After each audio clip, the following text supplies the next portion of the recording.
প্রিয় দিনী ভাই এবং মহিলা মা ও বোনেরা, আজকে বুধবার কিন্তু আখিরি চাহার সোমবার, অর্থাৎ সফর মাসের শেষ বুধবার। এই সফর মাসের শেষ বুধবারে নবী করিম সাল্লাল্লাহু আলাইহি ওয়াসাল্লাম মৃত্যুর পূর্বে সুস্থতা লাভ করেছিলেন। এই দিনটা আনন্দের দিন ছিল।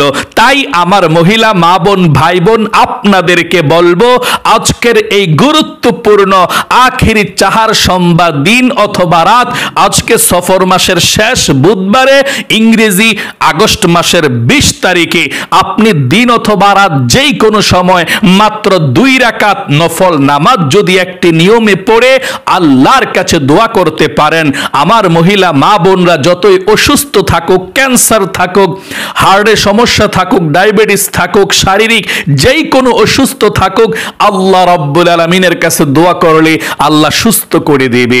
এবং মহিলা মা বোনরা যদি এই নামাজটা পড়ে আল্লাহর কাছে দোয়া করে রিজিকের জন্য, আল্লাহ রিজিক দেবে, ধন সম্পদ দেবে, অভাব অনটনগুলো আল্লাহ দূর করে দেবে। মহিলা মা বোনরা এই নামাজটা পড়ে আল্লাহর কাছে দোয়া করলে, বিপদ থেকে উদ্ধার চাইলে আল্লাহ বিপদ থেকে উদ্ধার করবে, বালা মুসিবত বিপদ আপদগুলো আল্লাহ দূর করে দিবে। এবং যেই দোয়া করবে এই নামাজটি পড়ে আল্লাহর কাছে, সেই দোয়া কবুল ও মঞ্জুর হয়ে যাবে। তাহলে অবশ্যই আজকে বুধবার, সফর মাসের শেষ বুধবার, আখিরি চাহার সোমবার দিনে বা রাতে যেই কোনো সময় আপনি মিস করবেন না। মাত্র 2 রাকাত নামাজ একটি নিয়মে পড়ুন, আমি যেভাবে বলে দেব, তারপরে আল্লাহর কাছে দোয়া করুন, কপাল খুলে যাবে, ভাগ্য পরিবর্তন হবে ইনশাআল্লাহ, মনের আশাও পূরণ হবে ইনশাআল্লাহ। প্রিয় দিনী ভাই এবং মহিলা মা ও বোনেরা, মনোযোগ সহকারে আজকের এই ভিডিওটা দেখে আলোচনাটা শুনবেন এবং বুঝবেন, শিখবেন কিভাবে মাত্র 2 রাকাত নামাজ পড়তে হয়, কোন সূরা দিয়ে পড়বেন, নিয়ত কিভাবে করবেন, মুনাজাত কিভাবে করবেন। আজকে বুধবার, সফর মাসের শেষ বুধবার, খুবই গুরুত্বপূর্ণ দিন, খুবই দামি একটি দিন।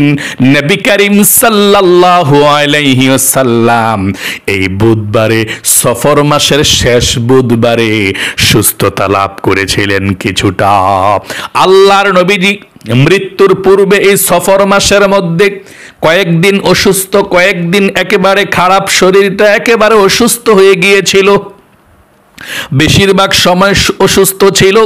আজকে এই বুধবারে সফর মাসের কিছুটা সুস্থতা অনুভব করলেন। সাহাবাই কেরামরা আনন্দ হয়ে গেল তাদের মধ্যে, সাহাবাই কেরামদের মধ্যে সবাই খুশি, নবী করিম সাল্লাল্লাহু আলাইহি ওয়াসাল্লাম সুস্থ হয়েছেন কিছুটা। এই জন্য সবাই আনন্দ উদযাপন করতে লাগলো, সবার মুখে মুখে হাসি, মনের মধ্যে আনন্দ।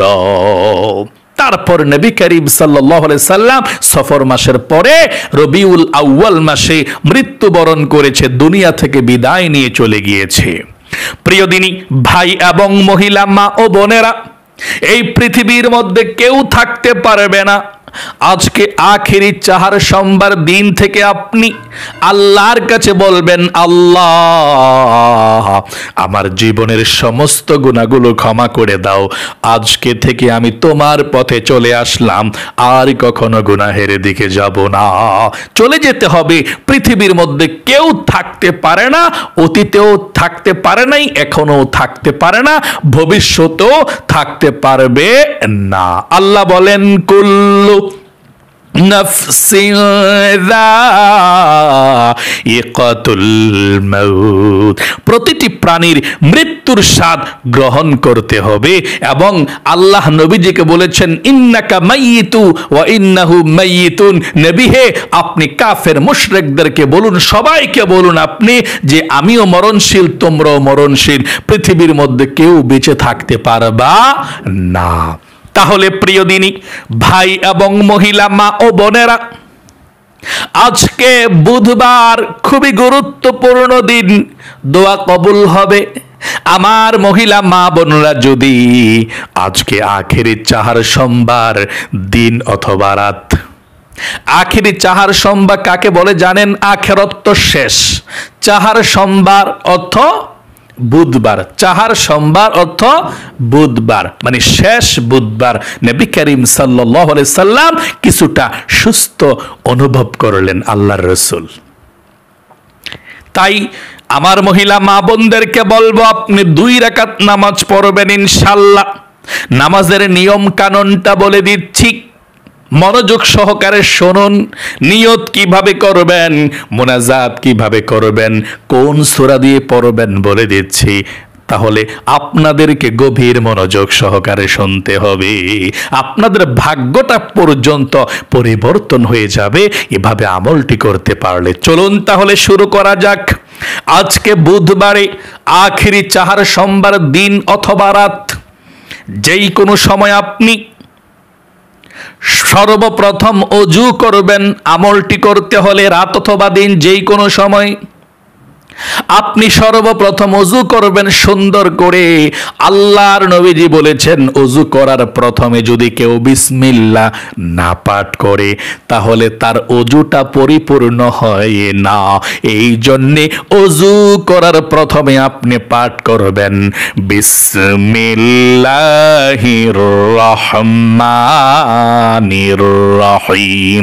তারপরে আপনি সুন্দর করে ওযু করবেন। ওযু করলে 2টি লাভ। ওযু করার দ্বারা আপনার ওযুর প্রত্যেকটা অঙ্গ প্রত্যঙ্গের গুনাহগুলো আল্লাহ রাব্বুল আলামিন ক্ষমা করে দেয়, নিষ্পাপ করে দেয়, এবং কাল কিয়ামতের ময়দানে ওযুর অঙ্গ প্রত্যঙ্গগুলো ঝলমল করে জ্বলতে থাকবে। তাই অবশ্যই ওযুটা সুন্দর করে আপনি করবেন। যখন ওযু করা শেষ হয়ে যাবে তখন আপনি উপরের দিকে তাকিয়ে কালিমায়ে শাহাদাত পাঠ করবেন। নবীজি বলেছেন, ওযু করার পর যদি কেউ কালিমায়ে শাহাদাত পাঠ করতে পারে তাহলে 8 জান্নাতের দরজা তার জন্য আল্লাহ রাব্বুল আলামিন খুলে দিবে। সে মৃত্যুর পরে যেই কোনো জান্নাতের দরজা দিয়ে যেই কোনো জান্নাতের মধ্যে প্রবেশ করতে পারবে। এই জন্যে ওযু করার পর আপনি এভাবে কালেমায়ে শাহাদাত পাঠ করবেন। আমার সঙ্গে পড়ুন, আশহাদু আল্লাহ ইলাহা ইল্লাল্লাহু ওয়াহদাহু লা শারীকা লাহু ওয়া আশহাদু আন্না মুহাম্মাদান আবদুহু ওয়া রাসূলুহু। এভাবে আপনি কালেমায়ে শাহাদাতটা পাঠ করবেন। তারপরে আপনি রাতের যেই কোনো সময় নামাজের জায়নামাজটা বিছিয়ে দিবেন অথবা নামাজের জায়গায় দাঁড়াবেন। নামাজের জায়গায় দাঁড়িয়ে, পবিত্র জায়গাতে দাঁড়িয়ে আপনি 2 রাকাত নফল নামাজের নিয়ত করবেন। তারপর 2 রাকাত নফল নামাজ পড়বেন। নিয়তটা কিভাবে করবেন শুনুন। সর্বপ্রথম আপনি বলবেন, আমি কিবলামুখী হয়ে 2 রাকাত নফল নামাজ আদায় করছি, আল্লাহু আকবার। আমি আবারও বলছি, আমি আল্লাহর সন্তুষ্টির উদ্দেশ্যে কিবলামুখী হয়ে 2 রাকাত নফল নামাজ আদায় করছি, আল্লাহু আকবার একভাবে বললেই চলে। নিয়তরা বেদে আপনি সানা পাঠ করবেন। তারপর আউযু বিল্লাহ বিসমিল্লাহ সহকারে সূরা ফাতিহা আলহামদু সূরাটা পুরোটা পড়বেন। পড়ার পর আপনি সূরা ইখলাস পাঠ করবেন 10 বার। সূরা ইখলাস কতবার? 10 বার। এখন বলতে পারেন, হুজুর 10 বার কিভাবে পাঠ করব? আপনার যেই নিচের হাতটা আছে এখানে গুনে গুনে আপনি একবার পড়লে একটা করের মধ্যে চাপ দিবেন, 2 বার পড়লে এভাবে, যাতে না বোঝা যায় উপরের থেকে। এভাবে আপনি 10 বার সূরা ইখলাস পড়বেন প্রথম রাকাতে সূরা ফাতিহার পরে। এভাবে রুকু সেজদা সব ঠিকঠাক মতো দিবেন আপনি অন্যান্য নামাজের মতো। তারপর আপনি আল্লাহু আকবার বলে দ্বিতীয় রাকাতের জন্য দাঁড়িয়ে যাবেন। দ্বিতীয় রাকাতের জন্য দাঁড়িয়ে আবার বিসমিল্লাহির রহমানির রহিম পড়ে সূরা ফাতিহা আলহামদু সূরাটা পড়বেন পুরাটা। পড়ার পর আবার বিসমিল্লাহির রহমানির রহিম পড়ে 10 বার সূরা ইখলাস কুল হুয়াল্লাহ সূরাটা 10 বার পড়বেন। পড়ার পর আপনি রুকু সাজদা সব ঠিকঠাক মতো দেওয়ার পর বসে তাশাহুদ দুরূদ শরীফ দয়ামা সূরা পাঠ করে আপনি সালাম ফিরাবেন। আপনি সালাম ফিরানোর পরে এই ছোট্ট দোয়াটি আপনি পাঠ করবেন ইনশাআল্লাহ। 1 নম্বরে সালাম ফিরিয়ে নামাজটা পড়ে আপনি জীবনের সমস্ত গুনাহগুলো ক্ষমা হওয়ার জন্য 11 বার ইস্তিগফার পাঠ করবেন এবং আল্লাহর কাছে বলবেন, আল্লাহ জীবনে যত গুনাহ করেছি, ভুল করেছি, অন্যায় করেছি, আল্লাহ আর গুনাহ করব না, তুমি আমাকে ক্ষমা করে দাও, মাফ করে দাও। এভাবে কথাটা বলে 11 বার ইস্তিগফার পাঠ করবেন। এই ইস্তিগফার শুধু গুনাহ ক্ষমা করে এমনটা নয়, এই ইস্তিগফার পাঠ করলে আল্লাহ আপনার জীবনের গুনাহ ক্ষমা করবে। আল্লাহ 2 নম্বরে আল্লাহ রিজিক দেবে, অভাব অনটনগুলো দূর করে দিবে। 3 নম্বরে ছেলে মেয়ে দেবে, যদি ছেলে মেয়ে থাকে তাদেরকে আল্লাহ তাআলা ভালো রাখবে। 4 নম্বরে আল্লাহ আপনাকে জান্নাতে প্রবেশ করাবে। 5 নাম্বার আল্লাহ আপনাকে জান্নাতি নহর থেকে শরাব পান করাবে। আল্লাহু আকবার। তাহলে আপনি সুন্দর করে আপনি ইস্তিগফার পাঠ করবেন। প্রথমে 11 বার এভাবে আস্তাগফিরুল্লাহ ওয়া আতুবু ইলাইহি। আবারও পাঠ করুন আস্তাগফিরুল্লাহ ওয়া আতুবু ইলাইহি, আস্তাগফিরুল্লাহ ওয়া আতুবু ইলাইহি, আস্তাগফিরুল্লাহ ওয়া আতুবু ইলাইহি। 2 নম্বরে নবীজির প্রেম ভালোবাসা মনের মধ্যে নিয়ে 11 বার দুরূদ শরীফ পাঠ করবেন। আপনি যেই কোনো দুরূদ শরীফ পাঠ করতে পারেন, কোনো সমস্যা নেই। যদি আপনি দুরূদ ইব্রাহিম পড়তে চান, নামাজের দুরূদ রাখা, এটা তো ভালো, পড়তে পারেন এভাবে আল্লাহুম্মা সাল্লি আলা মুহাম্মাদি ওয়া আলা আলি মুহাম্মাদ কামা সাল্লাইতা আলা ইব্রাহিম ওয়া আলা আলি ইব্রাহিম ইন্নাকা হামিদুম মাজিদ। আল্লাহুম্মা বারিক আলা মুহাম্মাদি ওয়া আলা আলি মুহাম্মাদ কামা বারাকতা আলা ইব্রাহিম ওয়া আলা আলি ইব্রাহিম ইন্নাকা হামিদুম মাজিদ। এভাবে আপনি 11 বার এই দুরূদ শরীফটা পড়তে পারেন। নামাজের দুরূদ শরীফটা যদি বড় হয়ে যায় কোনো সমস্যা নেই, যেই কোনো দুরূদ শরীফ পড়া যাবে।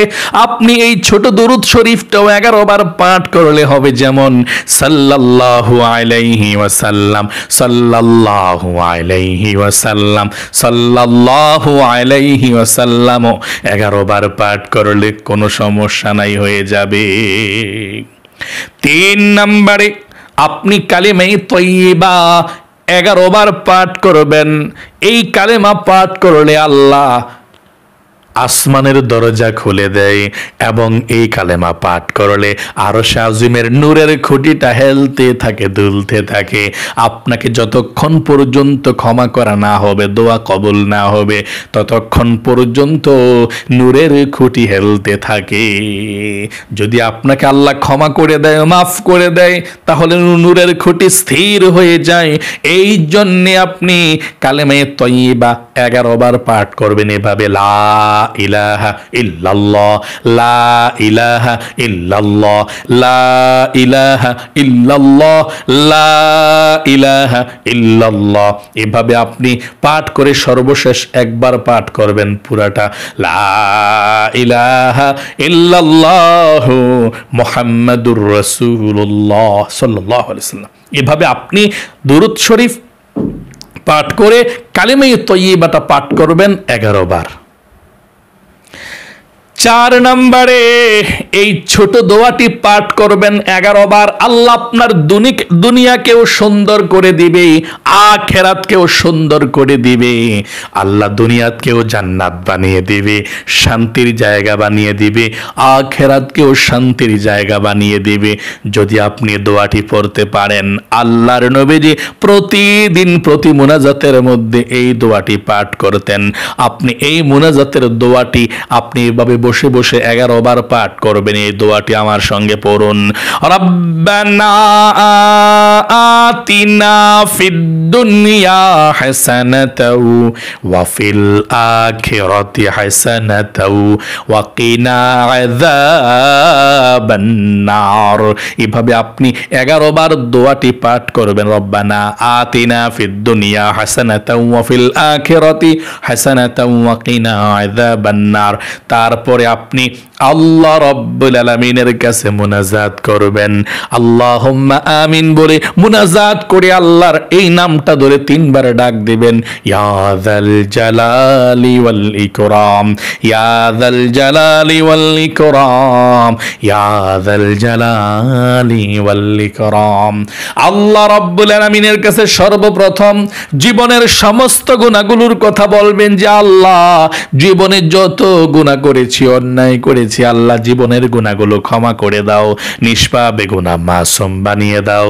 আল্লাহর কাছে এভাবে ক্ষমা চাইবেন এবং আল্লাহর কাছে যারা অসুস্থ আছেন আল্লাহর কাছে সুস্থতা চাইবেন যে আল্লাহ আজকের এই দিনের উসিলা করে, তোমার নবীজির উসিলা করে আল্লাহ তুমি আমাকে সুস্থ করে দাও। আল্লাহ আমার হায়াতের মধ্যে, জীবনের মধ্যে বরকত দান করে দাও। আল্লাহর কাছে বলতে থাকবেন। যারা অভাব অনটনের মধ্যে আছেন বলবেন আল্লাহ অভাব অনটনের মধ্যে আছে, আল্লাহ অভাব অনটনগুলোকে দূর করে দাও। এভাবে আল্লাহ রাব্বুল আলামিনের কাছে বলতেই থাকবেন। সব কিছু আপনি আল্লাহর কাছে বলবেন। সর্বশেষ বলবেন আল্লাহ নবীজির উসিলায় দোয়াকে কবুল করো, আমিন বিরহমাতিকা ইয়া আরহামার রাহিমিন। প্রিয় দিনী ভাই এবং মহিলা মা ও বোনেরা, আশা করি খুব সুন্দর করে আপনারা আজকে বুধবারে, সফর মাসের শেষ বুধবার, আখেরি চাহার সোমবার বলা হয়। আজকের আখেরি চাহার সোমবার দিনে বা রাতে কিভাবে আপনি নামাজটা যে কোনো সময় পড়বেন, আমলটি করবেন, দোয়াগুলো পাঠ করবেন, আশা করি বুঝতে পেরেছেন এবং শিখতে পেরেছেন।